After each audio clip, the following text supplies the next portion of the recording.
Hello everyone, যা গরম পড়েছে একটু আমের আচার না করলে চলছেই না। তো ভাবলাম চলো তাহলে কটা আম পেড়ে নিয়ে আসি আর চটজলদি বানিয়ে ফেলি আমের আচার। তো আম গাছের গোড়ায় চলে গেলাম, আর এই গাছটাতে না এইবারই প্রথমবার আম ধরেছে, আর আমগুলো ভীষণ টক। তো টক আম দিয়ে আচার করতে কিন্তু ভীষণ ভালো লাগে।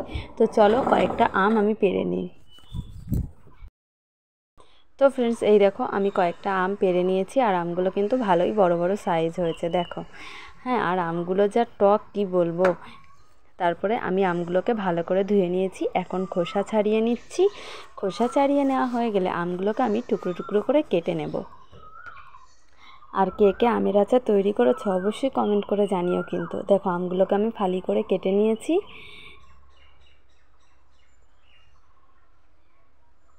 আর আমি না প্রতি বছর এইভাবেই আমের আচার তৈরি করি। মানে আমের আচার বলাটা ঠিক হবে না, এটা হচ্ছে আম তেল। আমাদের গ্রামের দিকে এগুলোকে আমের আচার বলে না, আম তেল বলা হয়।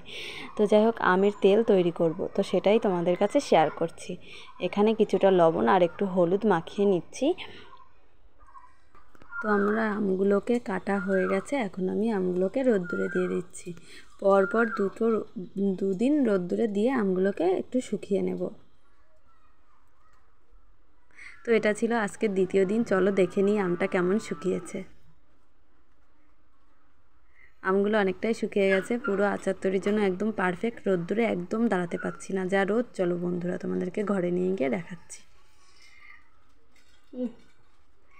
এই দেখো আমার আমগুলো কি সুন্দর শুকিয়েছে। এবার আমি আমের আচারটা তৈরি করব, চলো দেখে নাও। তার জন্য আমি কী কী মশলা তৈরি করছি। তো কড়াইতে আমি 4টে শুকনো লঙ্কা, 2টো তেজপাতা দিয়ে দিয়েছি, আর একটু দিয়ে দেব 5 ফোড়ন,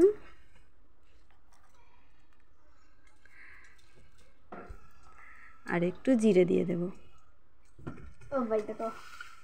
তো হালকা আছে, এবার এই মশলাগুলোকে ভেজে নেব।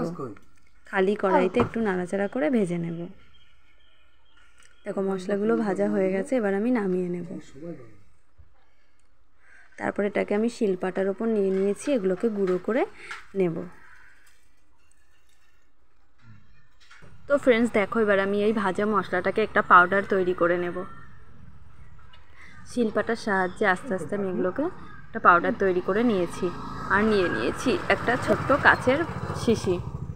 এই আমের আচারটা তৈরি করার জন্য একটা কাচের শিশি কিন্তু অবশ্যই প্রয়োজন, কারণ কাচের শিশিতে রোদ্দুরটা খুব বেশি পাই। কারণ এই আমের আচারটা তৈরি হয়ে গেলে এটা আমরা কয়েকদিন রোদ্দুরে দিতে হবে। আর তার কাচের শিশির মধ্যে আমি নিয়ে নিচ্ছি ভেজে গুঁড়ো করে নেওয়া এই যে মশলার পাউডারটা। পুরো মশলাটা আমি এই কাচের শিশির মধ্যে নিয়ে নিচ্ছি। এবার এর মধ্যে আমি যেটা দিয়ে দেবো সেটা তোমরা দেখে নাও, সেটা ছাড়া এই আমের আচারটা তৈরিই হবে না। দেখো 1 বাটি সর্ষের তেল নিয়ে নিয়েছি। এবার এই সর্ষের তেলটা আমি এই কাচের শিশির মধ্যে দিয়ে মশলাটাকে খুব ভালোভাবে নাড়াচাড়া করে নেব।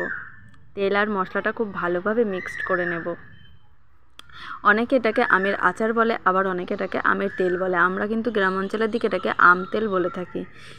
সন্ধ্যাবেলায় মুড়ির সাথে কিংবা আলু সেদ্ধ কিংবা শাক ভাতের সঙ্গে কিন্তু দারুণ লাগে খেতে। শাকের সঙ্গে আম তেল কিন্তু খুব খাটে, খুব ভালো লাগে খেতে। এবার দেখো মশলাটা তেলের সঙ্গে মিক্সড করে নিয়েছি। এবার এই যে রোদ্দুরে শুকিয়ে রাখা আমগুলো এর মধ্যে দিয়ে দেবো, আর দিয়ে দিচ্ছি একটা তেজপাতা ছেঁড়া।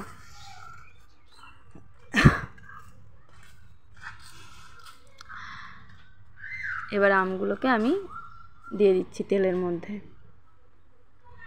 এটা হচ্ছে আম তেলের আচার।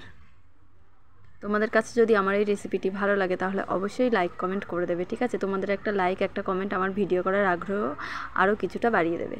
এবার আমি চামচের সাহায্যে আবার এই আমগুলোকে মশলার মধ্যে ভালো করে মাখিয়ে নেব।